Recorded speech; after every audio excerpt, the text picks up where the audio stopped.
The end of the world. It's hard to believe, isn't it? I believe Shion is telling the truth. What about you? As a friend, yes, I want to believe her. Everything that's happened seems to point towards some sort of great danger that's lurking ahead of us. Still, it's hard to fathom something that could usher outright doom to the world.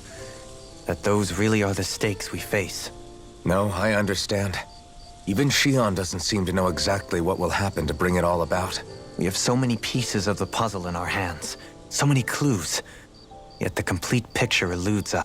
So where do her thorns fit in then? Well, I imagine they must sit at the very center of it all. You remember the voice we all heard while we were inside the wedge, don't you? Yeah, I remember. It was the will of Dana's astral energy come to life. Or that's what we all thought. Right. And from that, we're able to hypothesize how vast concentrations of astral energy can become sentient. Let's return to when we found Shion in Pelegion. When her thorns went wild, they contained far more astral energy than any mere Renin would normally have inside them. So you think those thorns might be alive too? That their will is what keeps her from dying? But why would they want to destroy the entire world? As for that, I really cannot say for certain. Its goals still remain a mystery. It may be a mere fluke that her maiden powers have been able to contain it thus far. You know, I've noticed since we've met that you like figuring out riddles. Can you blame me? When one realizes that the world they once thought to be true is but a mere facade, they can't help but seek the truth. Especially when that deception has led to others getting hurt. Dohalim? I imagine the remaining pieces of the puzzle that we seek rest somewhere within Lenegis. As for what the final picture will look like, who can say? I think it's best we not dwell on it too much for the time being. Right.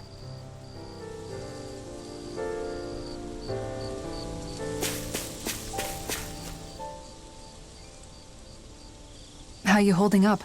Who, me? Yes, you. You took a hit from those thorns. Oh, that? That was nothing. Compared to what Shion's going through, still. Even if you yourself might be willing to endure that kind of pain, that doesn't mean Shion wants to have to see you get hurt by her thorns, you know? Shion doesn't know how lucky she is to have you around, you know? Dashing in to save her at the last... Yeah, very... I'm being serious.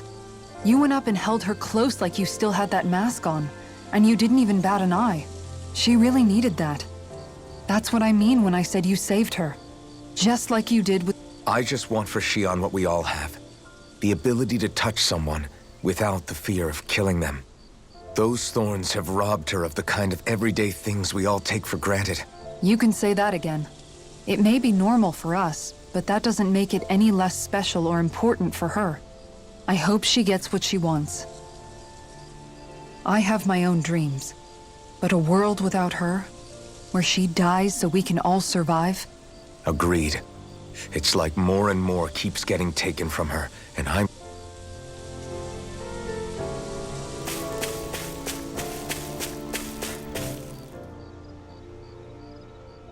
Did you know? You mean about Shion? Yeah, I didn't have the slightest idea. I mean, every once in a while I thought something... It's like a completely different world was spinning around me and I couldn't even see it. You and me both. I mean, I knew something was bothering her, but I could never quite figure out what it was. You? But you're the one always looking out for her, aren't you? That's what I thought. But in reality, I didn't understand it all. What I thought was helping and being there for her was actually just driving her into a corner. At least you figured it out in time, though, right? I don't think we're out of the woods yet. But yeah, you're right.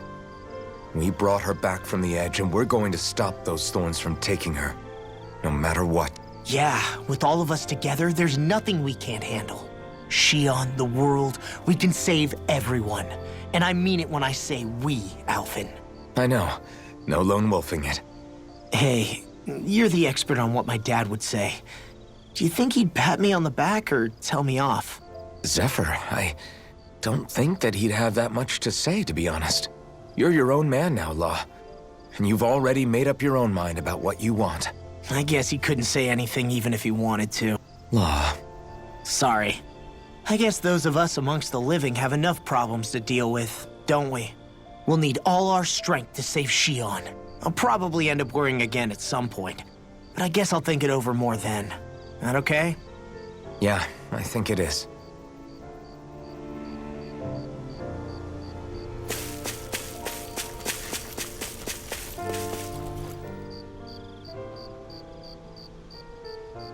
Can't sleep?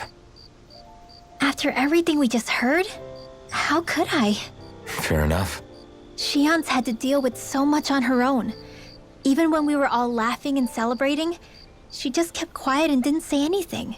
I thought she was keeping her distance because of her thorns. That it was because she didn't want to hurt anybody by getting too close. I just figured that that was the type of person she was, you know? But it turned out to be none of that. All this time, she felt like she had to die and sacrifice herself for the greater good. But even then, she didn't think she could say anything to us about it. I know. She was so alone this entire time. How could I call her a friend and yet be so completely blind to everything she was going through? I'm sure it made her happy, knowing you were there for her. You really think so? Yeah, I do. If she didn't think of us as friends, I don't think she could have ever opened up to us like that. You were a good friend to her before, and you'll be an even better one now. Yeah, I really hope so. I want to be the best I can for her. When you think about it, we were all alone in our own way. But over time, we've all found ways to let each other into our lives. I hope Shion's able to do that one day too. No, I mean, I hope she's able to do that more. Lots and lots more. I think it'd be really nice if we could all just be there to support each other when it really counts. And forget about our grudges and pain. Rinwell.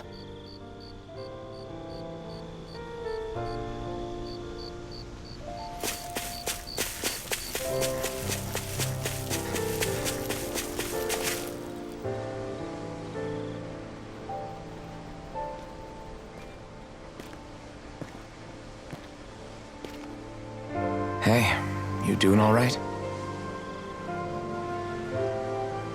I seem to cause nothing but worry. As much as I try to look like I have things under control, everyone still worries about me. You're not the only one.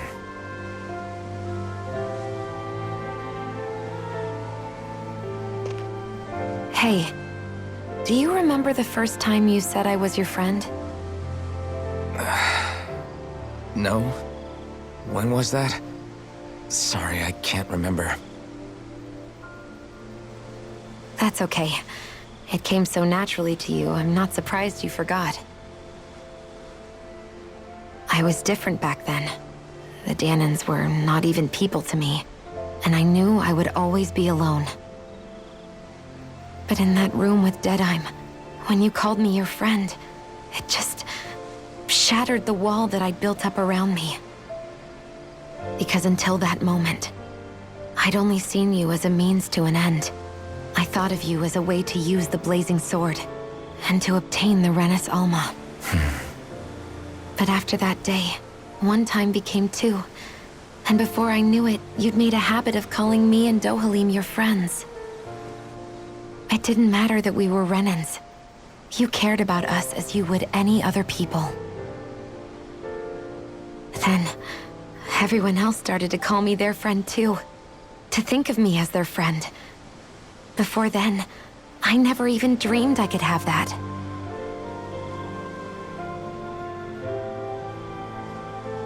I didn't want to die and lose you all.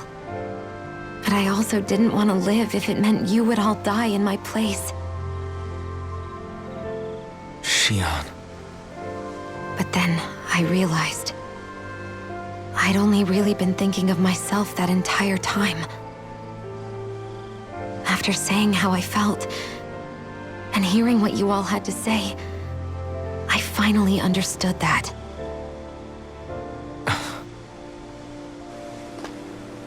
Don't worry, it's okay. I'm not planning on dying anymore. I've met too many people along the way who I truly care about to give in now. So I'll fight. For Dana and for myself. I'll fight against my fate to preserve our future. And I'll win, come hell or high water. I don't know how we're going to do it, but I won't let the world end because of me. It's going to be a long, hard road ahead, Shion.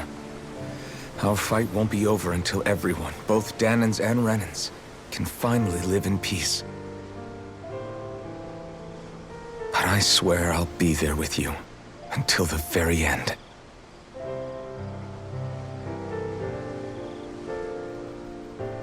Thank you. Remember what we learned back in Calaglia? There's no wall so high that we can't break it down. Yeah, I think you may be right about that.